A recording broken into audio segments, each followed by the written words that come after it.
The money, we are broke. NSS personnel are broke, I promise you. I have friends who are renting in Accra here, and how much is Accra rent again? Bills, electricity, water, and you're being paid 559 and it's not even consistent.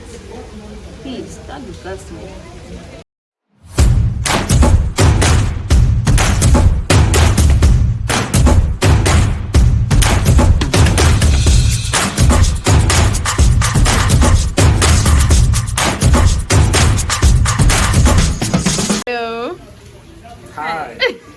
How are you doing? Yeah, good. How are you? I'm fine. What's your name? I'm Owusuaa Johnson. And I'm Brian Spacey. What did you study? I read animal biology and conservation sciences. Okay. And you? I studied English and English. education. Hey, Yeah. fresh. I tell you. What you're doing, is it in any way connected to what you studied? Please. But it's going well, right? It's so far so good, I can say. Can you share your national service experience with me? How has it been so far? Did you apply to be here? And I can say yes and no. I didn't apply because where I applied I didn't get, so someone just directed me here and I came in. Fortunately for me, they needed someone. I mean, they needed a lady, so I just fit in the role and I started working here. So they worked out everything for me with the NSS and all of that. Right. And you? Yeah, so I applied to the center over here. And so it's more or less like, I mean, I'm similar to what I studied as undergraduate as well. So it's more or less like a research work. Oh, I see. People are also planning to finish school and come do their national service after you. How many months more do you have to go? I think 2 to 3 months, I guess. 2 months, right? 2 months, I guess. yeah. 2 months. I guess. Any tips for them?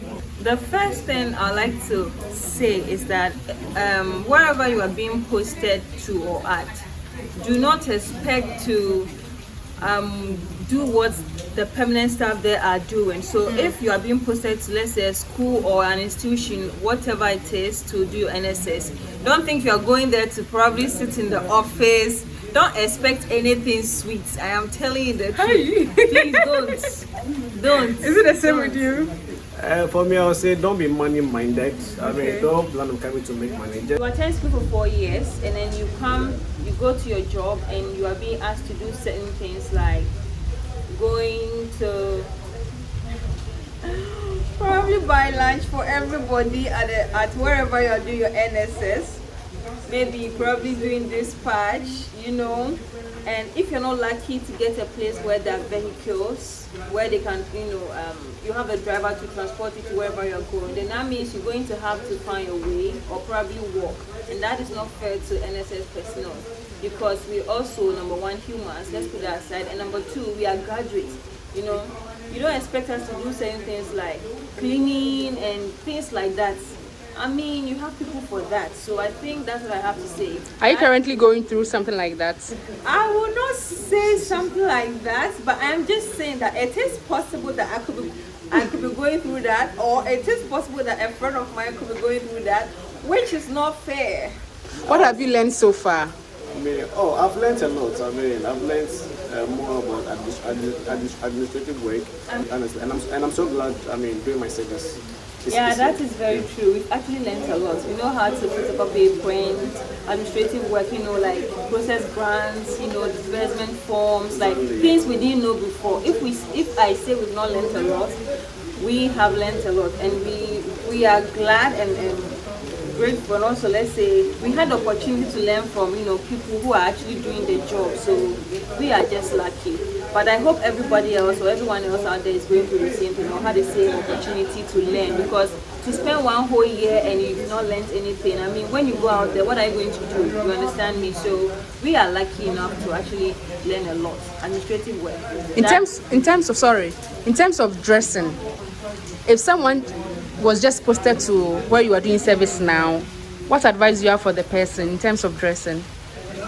Should they still wear their jeans and tank top and come? No, okay, I think, no, you can't wear tank tops and jeans to work. I mean, you can wear jeans probably on a Friday with some African print or with some shirt or whatever. I mean, you can do that on Fridays, but then you have to be very, very official. It's your job. Take it serious. See, if you're a lady and you want to wear heels to work, please do it. because you don't know what will come up from your NSS. So take it like you're actually working. See, when you take it serious, I promise you, you learn more than you actually expected to. Okay. So she made mention of it, of being official. So I think that's I mean everything boils down to being official. I mean, you don't expect to be wearing slippers to work or wearing I mean any other thing also. I mean, just be official as simple as that. And to my ladies, don't be scared to overdress. If you are wearing some nice dress, don't think that, okay, there are some places though. I had, my cousin had an encounter where her NSS place, because, you know, from her background, how she dresses, she likes to wear heels, very official dresses. I mean, she looks really official and formal. And her bosses were not dressing like that, so it created this kind of tension at work.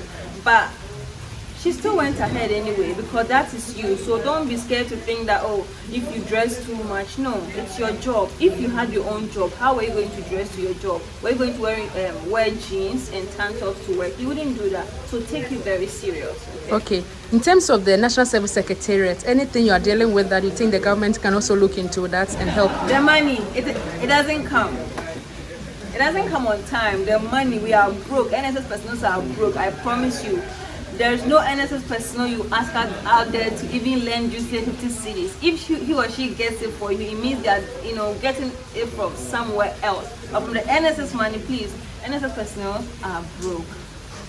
And I think the government should do something about that. It's not go fair. with that. I mean, we are really broke. I mean, they haven't paid us for almost like 2 months now, and it's really affecting us. I mean, and I mean, transport from my place to work, for example, I spend close to I think almost 420 cedis. I mean, per month. Per month. And the allowance is how much? On just transport, 5 cedis. Imagine that. 5 cedis.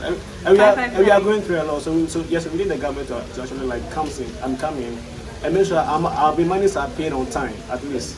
If not increment, I mean it should be paid on time. Are you not getting any allowance from where you work? In addition to your the pay is just 100 cedis per month. Okay. Yeah, and that's nothing to. I mean, it's just for snacking. I mean, we all can buy food as well, right? We just snack almost everything. It's really sad. See, the plight of this of us. If I say this NSS personnel, then I'm just taking myself up. But our plight is really serious, and I think, no, it's just bad. Like, it's bad. There's nothing I can say about it. It's just bad. You know, to go to work from 1st to 30th and you are not being paid nothing. I mean, who does that? And look at the current economy in Ghana now, the standard of living in Ghana, the transport and everything. I have friends who are renting in Accra here, and how much is Accra rent again? Bills, electricity, water, and you're being paid 5 and it's not even consistent. Please, that disgusts me.